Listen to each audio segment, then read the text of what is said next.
Bueno, en mi caso,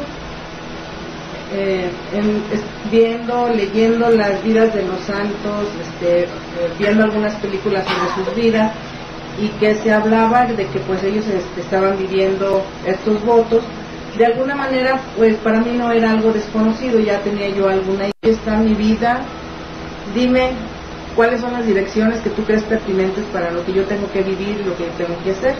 En esto de la obediencia, pues sí es renunciar a criterios, esquemas de pensar, maneras de manejar nuestra propia vida y estar abiertos a esa nueva experiencia de vivir de acuerdo con la espiritualidad que nos hablaba ahorita el hermano Prisciliano, si es carismática o cuál es la espiritualidad en donde tú quieres manifestar, vivir, que se manifiesta en ti en la vida del espíritu, la misión del instituto, su misión, su carisma, su espiritualidad.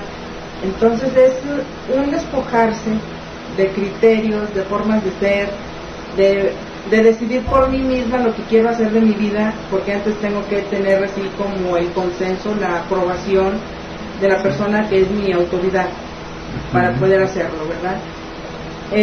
En la cuestión de la pobreza, pues es no atesorar, de un desprendimiento de bienes materiales, de bienes intelectuales, aquellas ideas o pensamientos o criterios que no te permiten vivir ese estilo de vida que se ha elegido. Entonces es despojarse. Y en lo material, pues por ejemplo, si a mí me gusta tener la colección de 20,000 bolsas de mano, por ejemplo, de diferentes colores y nomás ocupo 2, pues nada más ten 2 bolsas, ¿verdad? Y no te ha de ser difícil la vida para las mujeres, sobre todo para los zapatos las mujeres. Ese es otro ejemplo que iba a decir. Tener ahí la colección de zapatos, ¿verdad? Un color para cada vestido, cada atuendo.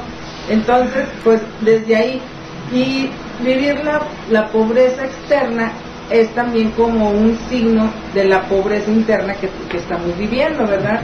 Don Luis Rey de Francia era un rey, entonces tenía todas las comodidades del mundo, pero él vivía pobremente, no se excedía en el uso de sus riquezas, sino simplemente lo que necesitaba él para hacer uso de su función como rey era lo que ocupaba, ¿verdad?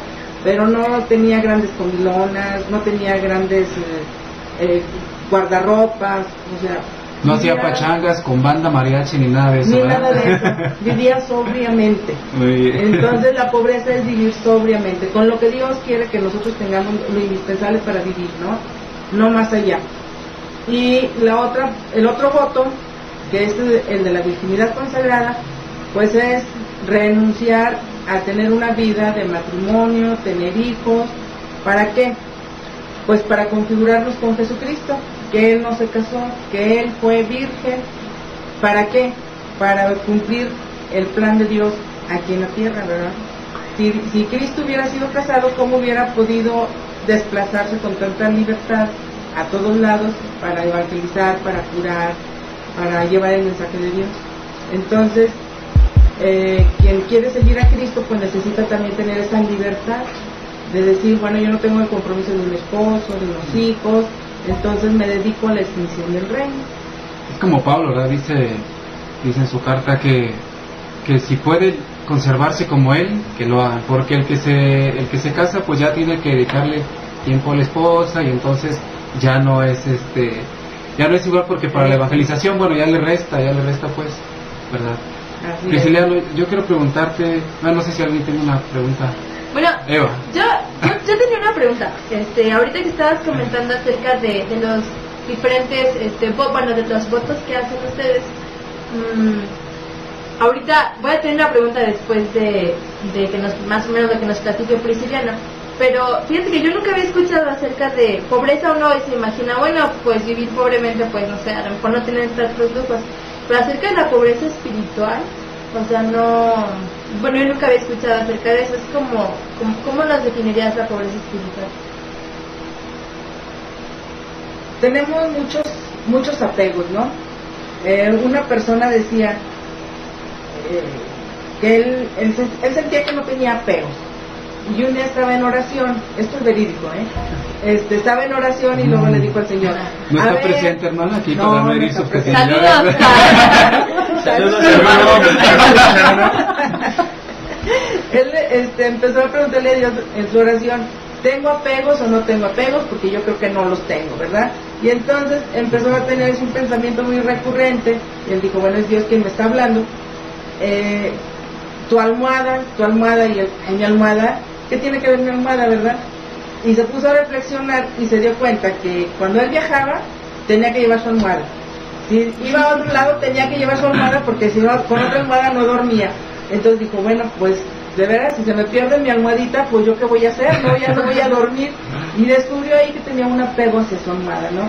Entonces en la pobreza espiritual es descubrir qué es lo que me apega.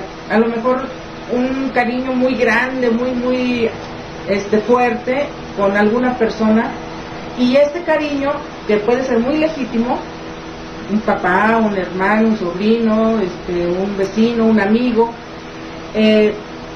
me impide de alguna manera desenvolverme y desarrollarme en la vida espiritual, en la vida consagrada, porque el primer mandamiento de Dios dice que debes amar a Dios sobre todas las cosas, y Dios es un Dios muy celoso.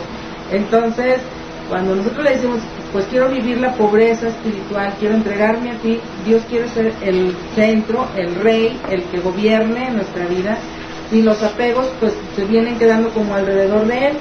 Y si en un momento dado, por el servicio o por la vida que nos va llevando en nuestro instituto, tenemos que despegarnos de ese afecto, hay que hacerlo.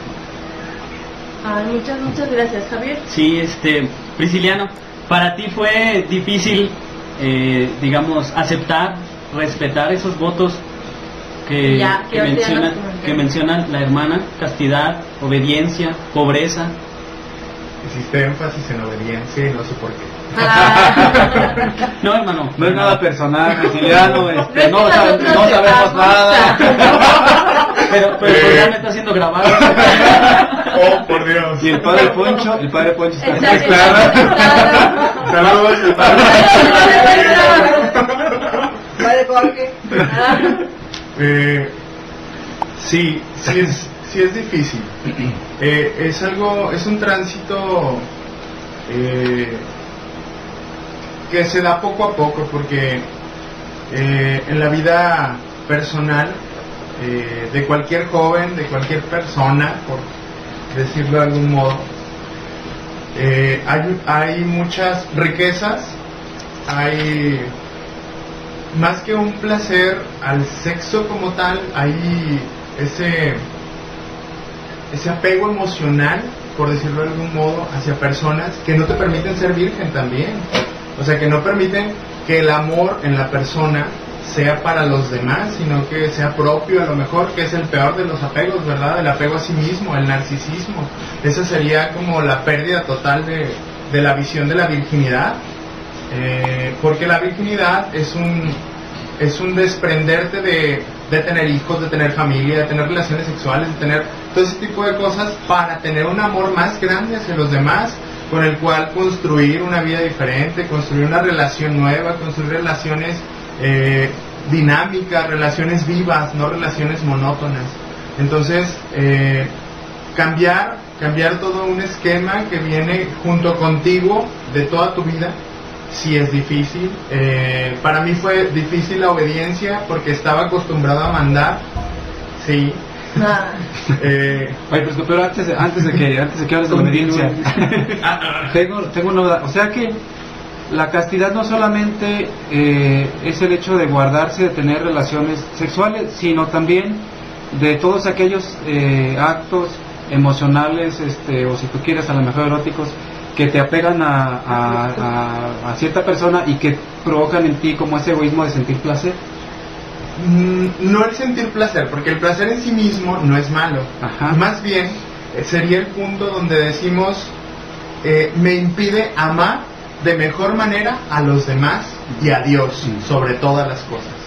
Ese impedimento, o sea, el punto donde ya la cosa o el afecto o lo que estés haciendo te impide amar a Dios sobre todas las cosas y a las personas después de Dios, pues sí, ya está atentando contra la virginidad.